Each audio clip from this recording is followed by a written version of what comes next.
bersama dengan waktu. Ruang redaksi memberikan kabar terbaru. Sultraline hari ini.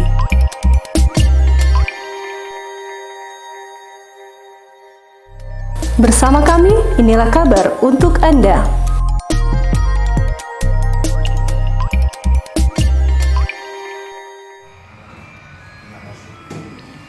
Inilah jalannya rapat dengar pendapat RDP yang dilaksanakan Komisi 2 Dewan Perwakilan Rakyat Daerah DPRD Kabupaten Kolaka membahas soal aspirasi yang disampaikan debitur terhadap salah satu leasing yakni PT Adira Finance, Jumat 15 Mei 2020. Rapat yang dipimpin langsung Ketua Komisi 2 DPRD Kolaka, Haji Asmani Arif berlangsung lancar dan tetap mengikuti protokol kesehatan penanganan COVID-19 dengan setiap orang wajib menggunakan masker dan tetap menjaga jarak satu sama lainnya.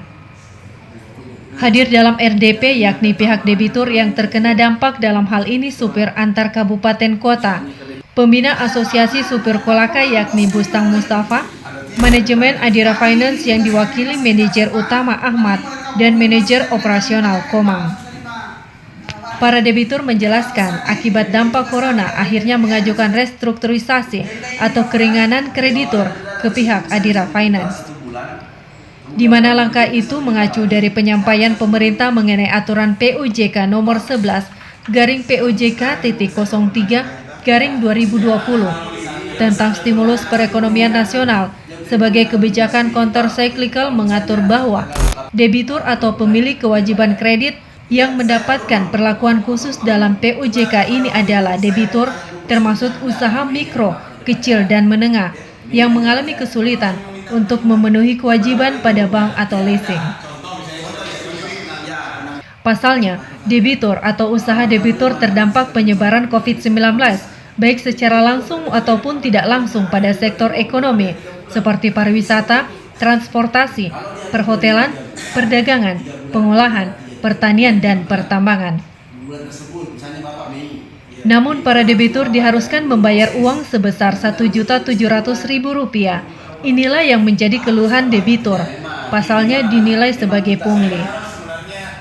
Ketua Komisi 2 DPRD Kolaka, Haji Asmani Arif menjelaskan, ini merupakan rapat lanjutan setelah mendapat aduan dari perwakilan debitur soal adanya pungli. Namun setelah mendengar penjelasan dari pihak Adira Finance bahwa itu tidak benar, dan setelah melakukan pertemuan antara kedua belah pihak, akhirnya ada kesepakatan yang terbaik.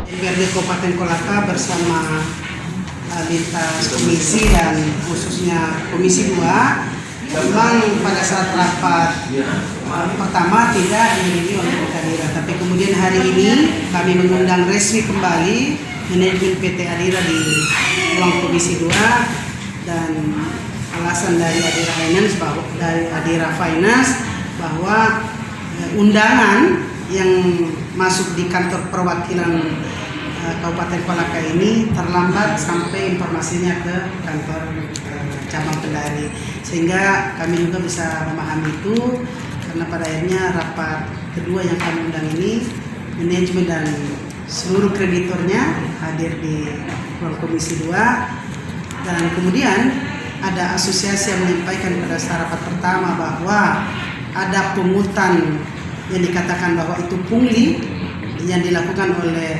manajemen Adira Finance. Ternyata dari penjelasan manajemen pimpinan dari PT Adira itu tidak benar, karena kita tahu bahwa dalam rangka relaksasi debitur yang sesuai dengan himbauan Bapak Presiden Republik Indonesia, ya masing-masing baik bank maupun non perbankan dalam hal ini juga termasuk PT Adira Finance, ini ada sistem administrasi dari masing-masing kebijakan perusahaan yang mereka lakukan.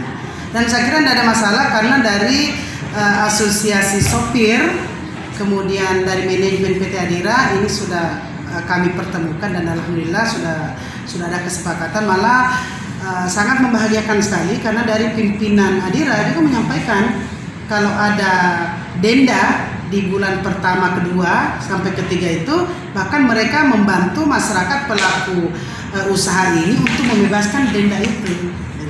Jadi kalau kenapa harus dikenakan bunga? Karena dari manajemen Adira juga ini kan ngambil pinjaman dari bank. Jadi karena memang mereka lakukan penagihan. Tetapi kemudian pada saat mereka sudah melapor resmi ke PT Adira Finance untuk dilakukan restrukturisasi terhadap debitur atau terhadap kredit yang mereka ambil, maka saya kira itu tidak dilakukan lagi.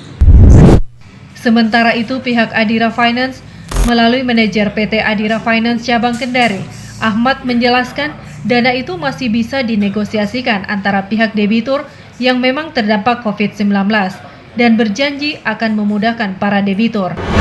Untuk biaya yang timbul itu memang bervariasi, tergantung dari pokok utang daripada debitur. Ya, bahkan sekarang itu kita melakukan untuk di mobil itu 500.000, kemudian di motor 20.000, kemudian Gojek ataupun Grab itu sama sekali tidak ada biaya.